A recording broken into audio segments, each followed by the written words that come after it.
본문에 등장하는 삭개오, 아마 대부분의 사람들이 삭개오가 누군지 다 알고 계실 겁니다. 그다음에 주일학교 학생들에게 늘 언제나 설교하는 것이 뽕나무 위에 올라간 삭개오라고 얘기하지 않습니까?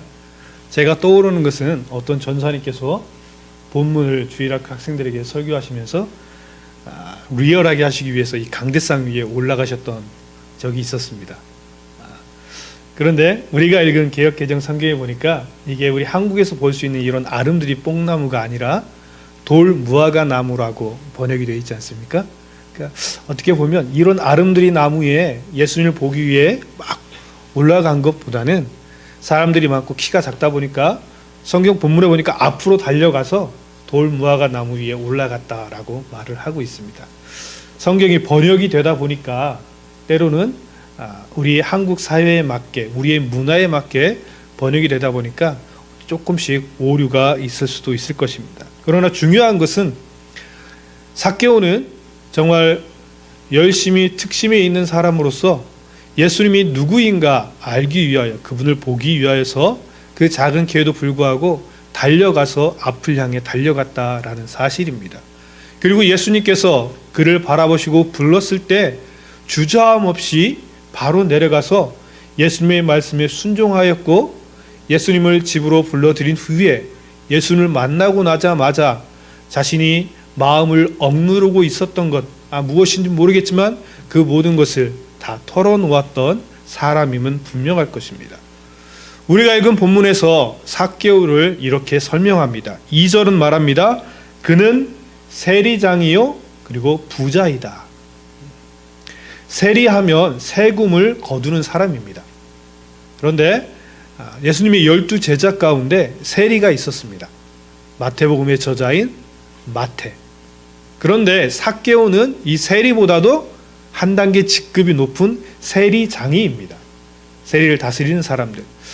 당시 로마의 정부는 식민지 안에서 그 세금을 거둬들여야 하는데 로마 사람들을 파견하는 것보다는 그 지역 안에 공개 입사를 했습니다. 내가 이 지역에서 세금을 징수할 사람들을 뽑겠는데 너희들 다 한번 입사를 해봐라. 참여를 해봐라. 그래서 더 많은 금액을 써내는 사람에게 이 세금 징수권을 주었습니다. 생각해 보십시오. 경쟁 사회입니다. 그리고 그 세금을 거두는 일이 돈이 된다는 걸 알기 때문에 많은 사람들이 달려들었을 것입니다. 그렇다면 이는 로마 정부에 보내야 될 세금 외에 자기들이 관리해야 될 세리들에게 월급도 주어야 하고 얼마만큼의 이윤도 추구해야 합니다. 그러다 보니까 더 많은 세금을 거둬들이기 위해서 아마 여러 가지 방법들을 활용했을지도 모르겠습니다. 개중에는 돈을 보면 이상하게 이성을 상실하는 사람들이 있어서 조금씩 금관에 쌓여가는 돈들을 바라보다 보니까 더 많은 부를 축적하기 위해서 못된 방법으로 세금을 거둬들이는 사람도 분명히 있었을 것입니다. 삭개오가 어떠한 삶을 살았는지는 모르겠지만 본문 2절에서는 삭개오를 향해 그는 세리장이이다. 그에 더불어서 그는 부자이다 라고 설명해 주고 있습니다. 그러다 보니까 7절 말씀을 보면 삭개오를 향해 많은 사람들이 죄인의 집에 들어가시는 것은 가하지 않습니다 라고 이야기합니다. 삭개오를 향해 주변에 있던 유대인들은 죄인이라고 손가락질을 했습니다. 왜냐하면 유대인들은 세리라는 직업 자체를 무시하고 죄악시했을 뿐만 아니라 이방인들에게 세금을 내는 것을 수치로 생각했기 때문입니다. 이상하게도 잘못된 선민의식, 자기들만이 하나님의 백성이요 하나님의 자녀이기 때문에 하나님의 은혜가 자기들에게만 임하고 온 인류 가운데 자기들만이 하나님의 자녀 백성이라는 이 자부심이 너무 강하다 보니까 이방 사람들에게 세금을 바치는 것, 그것을 불이하게 생각했다라는 것입니다. 또한 10절에서는 삭개오를 잃어버린 자라고 설명하고 있습니다. 그리고 9절에서 예수님께서 삭개오를 바라보시면서 아브라함의 자손이다. 그는 아브라함의 자손으로 이 가정에, 이 집에 구원이 임하였다라고 설명을 해주고 있습니다. 바꾸어 말하면 삭개오는 세리장이었고 부자였습니다.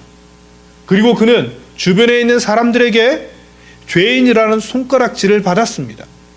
그러나 그가 예수님을 만나고 나자 아브라함의 자손으로서 구원받은 하나님의 백성, 하나님의 자녀가 되었다라는 사실입니다. 예수님을 만난 삭개오, 예수님을 만나기 전에 삭개오의 일상이 어땠을까 상상을 해보았습니다. 그는 늘 언제나 많은 그래프들이 그의 사무실을 차지하고 있었을지도 모르겠습니다. 마치 제가 미국 보험회사는 가보지 않았는데요.